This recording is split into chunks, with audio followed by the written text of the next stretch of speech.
మహాగణుడైన యేసయ్య అతి శ్రేష్టమైనటువంటి నామాన్ని బట్టి ప్రతి ఒక్కరికి కూడా హృదయపూర్వక వందనాలు. దేవుని సన్నిధిలో అయిన వాక్య భాగాన్ని చదువుకుందాం. యెషయా గ్రంథము 40వ అధ్యాయము 29వ వచనం. సొమ్మసిలిన వారికి బలమిచ్చువాడు ఆయనే, శక్తిహీనులకు బలాభివృద్ధి కలుగచేవాడు ఆయనే. దేవుడి రోజు మనతో మాట్లాడే విషయం ఏంటంటే, బలాభివృద్ధి కలుగచేసే దేవుని నేనే అని ఆయన మనతో మాట్లాడుతున్నాడు. ఎవరికైనా బలాభివృద్ధి కలుగచేస్తాడు అని అంటే సొమ్మసిలిన వారికి బలం ఇచ్చగలిగినటువంటి దేవుడైన, అదేవిధంగా శక్తిహీనులకు బలాభివృద్ధి కలుగచేసేటువంటి దేవుడైన.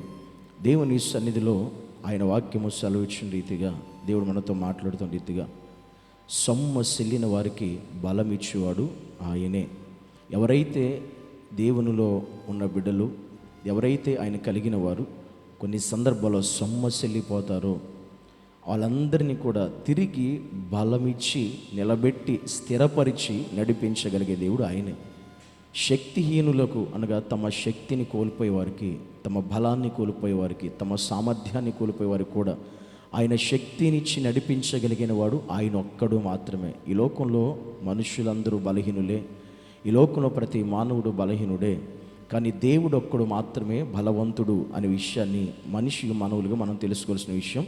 ఈరోజు దేవుడు మనతో చెప్తున్న విషయం కూడా అదే. మనము బలహీనులు, కానీ దేవుడు బలవంతుడు. మనం బలహీనులమైనప్పుడు ఆయన బలం పరచగలిగే దేవుడు, బలం ఇచ్చేటువంటి దేవుడు. మనకి శక్తి తగ్గినప్పుడు ఆయన మనకి శక్తినివ్వగలిగిన దేవుడు. మనకు తెలుసు, పరిశుద్ధ గ్రంథంలో ఏలియా ఉన్నాడు. ఏలియా ఒకనొక దినాన, ఏలియా అంత రోషము కలిగినటువంటి ఒకనొక దినాన బలహీనుడయ్యాడు. ఆ బలహీనుడైనటువంటి ఏలియాను దేవుడు బలమిచ్చి, బలాభివృద్ధినిచ్చి దేవుడు అతన్ని బలపరిచి మరలా నడిపించగలిగాడు.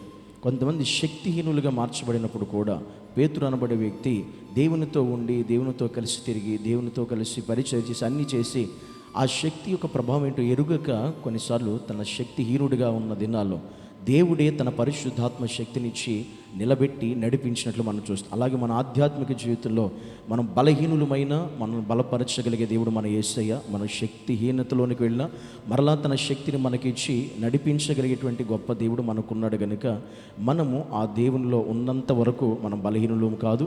ఆ దేవుని చేత నడిపించబడే ప్రతి క్షణము కూడా మన శక్తిహీనులం కాదు.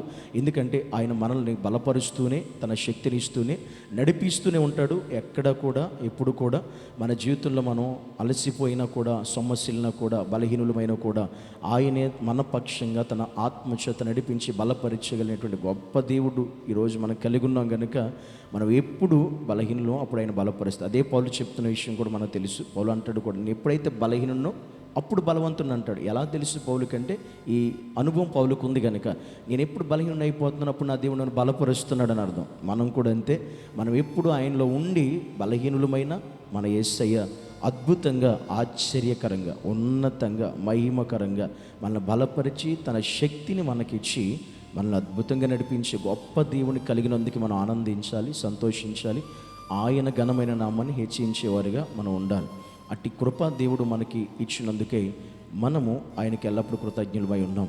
అందరం ప్రార్థన చేద్దాం దేవునిలో. నిజమే ప్రభువా, నా జీవితంలో నేను కొన్నేకసార్లు బలహీనుడునయ్యాను, కానీ నువ్వు నన్ను బలపరిచావు, అందుని బట్టి స్తోత్రం. అనేక పరిస్థితి నేను శక్తిని కోల్పోయినట్టు అయిపోయింది నా పరిస్థితి, కానీ నీ శక్తిని నాకు ఇచ్చి నడిపించావు, అందును బట్టి నీకు వందనాలు, స్తోత్రాలు, స్తుతులు చెల్లిస్తున్నాం ప్రభువా. అనుదినము మా జీవితాన్ని ఆ రీతిగా నడిపించి సహాయం చేసి కృప చూపించమని యేసుక్రీస్తు నామమును బట్టి ప్రార్థించి అడిగి వేడుకుంటున్నాము తండ్రి. ఆమేన్.